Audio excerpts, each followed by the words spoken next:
Did you know that acquiring a new client can cost 5 times more than retaining an existing one?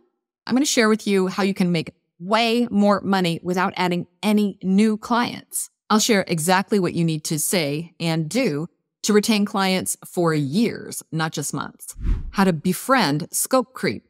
What? And the best way to reactivate someone who used to work with you. Join me for an episode that will help you to end the chase and relax with better relationships and more profits.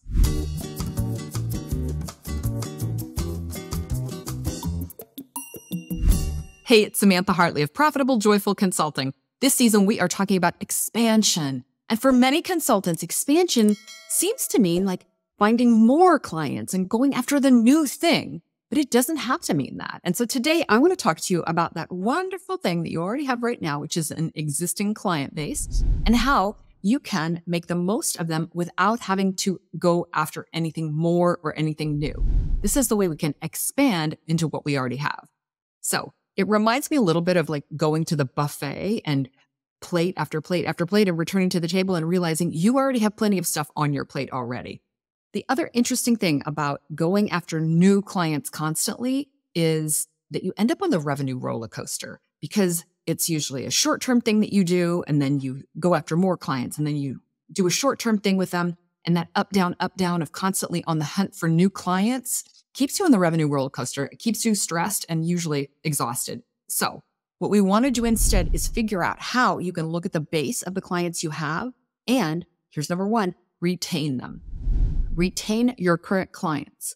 How do you do that? Well, first of all, working on short-term projects is not the way to go because we know that short-term projects don't get them the best results and they keep you having to hunt for new clients. So you want to extend your current clients into at least year-long consulting engagements. So moving from that project basis into a longer-term horizon does many things. It allows you to get better results for your clients, and it helps you to not have to constantly be hunting for new ones. This requires a couple of things.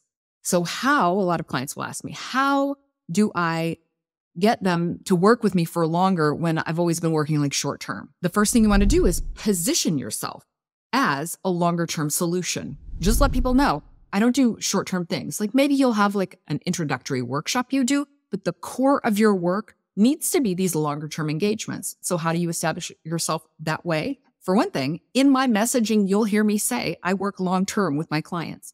So way out there ahead of any actual contact with me is the message that this is how I work. So that's what you want to introduce into your marketing, into your messaging, is you're a consultant who is going to work longer term with your clients. It doesn't mean that we don't get fast results or quick results early. You can talk about how you can get those, but the way to get sustained results is to work with your clients longer. So positioning yourself as a long-term solution is part one. When you're in a sales conversation with them, you're going to say, well, the way we would work together is, and then talk them through how that's going to look. So they know in the sales conversation, oh, we expect for this to be a long-term engagement. And they begin to think of the work with you in a different way. They think of it as at least a year. Now, what's interesting is I have a client who goes into organizations and works on like much more like massive challenges, like cross-divisional challenges, the kind of thing that you couldn't solve with a workshop for sure. And it really exceeds the timeline of a year. So what she and I worked on was the language to use in a selling session to position her work as even longer term than this. So what she'll say is, well, the kind of challenge you're looking at is really a 3 to 5 year thing to solve. But what we would do in the first year is, and so it lets them know there's a whole arc of our work together, and we start with this one here. That's how I want you to start to think of the way you're going to work with your clients. Now, in order for retaining clients long-term to work, you have to be able to get them results. You have to be able to be really good at the work. And I have a whole episode where I talked about getting results that I'm going to link to in the show notes, because if that has been a challenge for you, or if you feel like, oh my gosh, I can do something in 3 months, but if it's longer than that, I really get nervous about what I would be doing. So I talk about it in that episode. So you're working with clients longer term and you're getting them amazing results. So when is the time to talk to them about renewing the engagements? Do we just assume it's a 3-year thing? Well, sure. If you can sign a 3-year contract, do. But for a lot of my clients, what they'll find is they'll sign for a shorter duration than that. 6 is not ideal, 6 months, but if you can do that, that's great. It's better than 3. So if you've got a year-long arrangement, which most of my clients do, then when do we start talking about what we're going to do in year 2? Again, you want to be seeding that the whole time. You want to bring up, well, this is the kind of thing that we would deal with next year, but what we're doing right now is this. And so it helps them to know also, like, don't bite off more than you can chew. We want to set people up for success. And if they're trying to solve all the problems while they've got you there under some kind of time crunch, then it's not going to work for them. They're not going to succeed. So we want to set the client up for success. We start to talk about actual renewals, maybe 9-ish months into your engagement. You want to start doing reflections on how things have gone. Now, obviously, you're celebrating wins along the way, but really coming to the end of the first engagement when you have about a quarter of the work left, you can start saying, here's what our wins have been. Here's what our challenges have been. Here's what we've learned about ourselves so far. And then during that time period, just like in annual planning, you'll start to make a plan for next year. In a lot of cases, you can say, now, if you'd like, you can continue this on your own, or I can support you. And it always makes it to where you're not feeling pushy or obligating them to anything. They can continue without you, but ideally, they will want to continue with you, especially if you've set up a really good relationship with them and they're feeling good about the work. So that strategic plan about what you'll do in that next year that you've set up with them, that's basically your engagement agreement. So that can be for the same price, or you can increase or decrease whatever the value of it implies. But that's kind of the way you will extend the work that you're doing. So you've got the engagement and then you renew it, and you can have year-to-year renewals, whatever works best for your client. But what I have found is it seems like it's a scary thing for you, but I had a client do it recently and it was just like a joy fest. The presentation that she prepared had photographs from along the year and all of their wins. So they had this wonderful retrospective, and then they talked about what their dreams were for the next year. And she went through and said, here's my proposed plan. And that work is continuing. Most of my clients continue year to year working with their clients. It's almost always long-term, multi-year long-term engagements, just as I have with my clients. And that's how I teach to do them. So when you have these renewals and they take you into year 2, what are you going to do in year 2? Whether you extend contracts or not, you can go and offer new services to your existing clients. So you've got someone who's working with you and their needs are changing and evolving, and you've been growing together. And so you could say, hey, I have some new offerings. Would you like to hear about how they might be of benefit to your organizations? Now, the second way that you can get more business from existing clients, it's kind of related to a funny story from our poor client, Beth. She was constantly experiencing scope creep with her clients. Scope creep is when they want more and more and more stuff that begins to push the boundaries of what has been agreed upon in this particular agreement. And so she would constantly come to me and be like, oh, they're driving me crazy because they want more this and they want that and they want that. And I'm like, well, it seems like they need to increase the scope. Like they actually need twice as much as they purchased from you. It can feel dicey to go back and try to sell that, but that's the opportunity. It's like when a client is asking for more and more and more, they bought a package that was too small. So keep that in mind. This way of increasing the work that you're doing with existing clients is kind of a scope increase, but it's like offering new services to them. They need more. So sometimes they need more than what they have bought in the first place. My other client just came to me recently saying her clients want almost twice as much of their time and what they're doing. Great. Charge twice as much money and sell that to them. So that is where you would put in a new client. You're having an existing client take up that additional space and capacity. That's great. We don't have to go out and find another one at additional expense. We know what we have going on here and you've already acquired them. So consider that scope creep isn't always a bad thing, that it sometimes can be scope expansion. It can be doing more of those things for that client, or you might have developed new services and you want to bring those new services to existing clients. So that's a great thing to do, is to say, as we've been working together and we've evolved and I've gotten to know some of your needs, I thought I would propose some ideas about how we could help you with that. So new solutions to new problems as opposed to more with existing problems. Another way this can look, and I've had numerous clients do this when they're working with large companies, is they have multiple divisions where you take this whole thing that you just did and you take that all the way into that new division. And then we open up this new division. The smaller companies, it can be a department. We do it with this group of employees and then we do it with this one. However that works for your particular consultancy, just think about how you can offer new services to the people that you're working with. There's ways to think about it as upselling or cross-selling, but what I want you to know is, how do I bring more value to an existing client?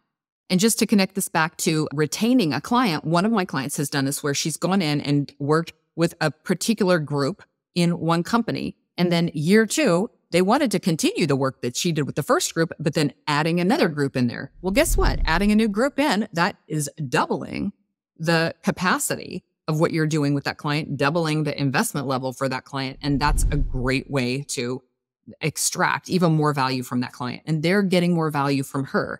The other thing is, when you're doing more of that with an existing client, again, the results that you get are going to be even better. Imagine you teach a program where you solve a problem in one specific area and then you do it in another one. You have not just the results that you got, but you have the synergies that go on within an organization based on the work that you've done for them.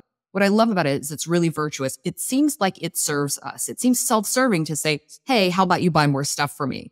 But when you think about it, instead of like, well, you guys have another division and we could take this work into that division, it'll feel like salesy, unless you're thinking like, they won't connect those dots. There's plenty of times you'll be working with someone and they'll be like, oh, we hadn't even thought of that. Really? You hadn't thought of taking something that was successful here into another area of the company? No, they will not have thought of that. That will be a brand new idea in like 80% of the cases. So you keep an eye on what is going on in their organization and where those opportunities are. Our value as consultants is we come in, we have objectivity, and we can see opportunities that the people in the companies can't already see. So what are the services that you could propose? What are the solutions you could propose to go in and solve those new problems? Third one here on how you can get more value out of your existing clients is you're going to reactivate past clients. You have this whole past cadre of clients who have worked with you and they've appreciated your value. They've experienced it and they already know what it's like to work with you. They're much easier to reactivate than it is to get new clients. Now, I will get pushback from consultants all the time who tell me, oh, I know, but I'm different now. I used to do something totally different. Here's the deal. They are evolving too. If it's been like 7 years since you've worked with someone, but you really did enjoy them and you feel like as people you connected or you admire the values of that organization, go back and reconnect with them. Very often you'll find that the ways that they've evolved and the ways that you've evolved are aligned. And you can say, I'm doing something new now. What's going on with you? And they're like, oh, that actually fits with what we need. So check in with them and see what's up with them and if there is the opportunity to reactivate them. What I find is amazing is that from time to time, I will hear from a past client and they know everything that's been going on with me. Like they are watching. You'll be amazed at how closely your past clients are paying attention to you. It's really uncanny. And the good news about that is like, they're still interested in you. You still have value to give to them. Here's one of my favorite ways for you to reactivate them. And it's probably something that you're either already doing now or you should be doing. So I have many clients I will advise, start or restart your email newsletter. And so it's kind of a hassle and they're kind of like cranky about it and they finally get it going and then they send it out and they'll be sending it out for a few weeks or a few months even. And they'll say, oh, I feel like I'm just like sending messages into the void and nobody's responding and I don't think anybody's reading. Not even sure why I'm doing this. Do I have to keep doing this? And then lo and behold, they will get a message from someone. And who will it be? 9 times out of 10, it is a past client who says, oh, funny, we got your email and we've just been thinking about something, something, something. And that is the reactivation. They've realized, oh yeah, we worked with you and we think you could come in and help us with this. So the beauty of this is the email newsletters are one of the easiest, most efficient, high value, high ROI activities that you can do that you're probably already doing. And if you aren't, you should be. And it's a great way to reactivate. You keep in touch with those past clients and then you can reactivate them because they'll see something.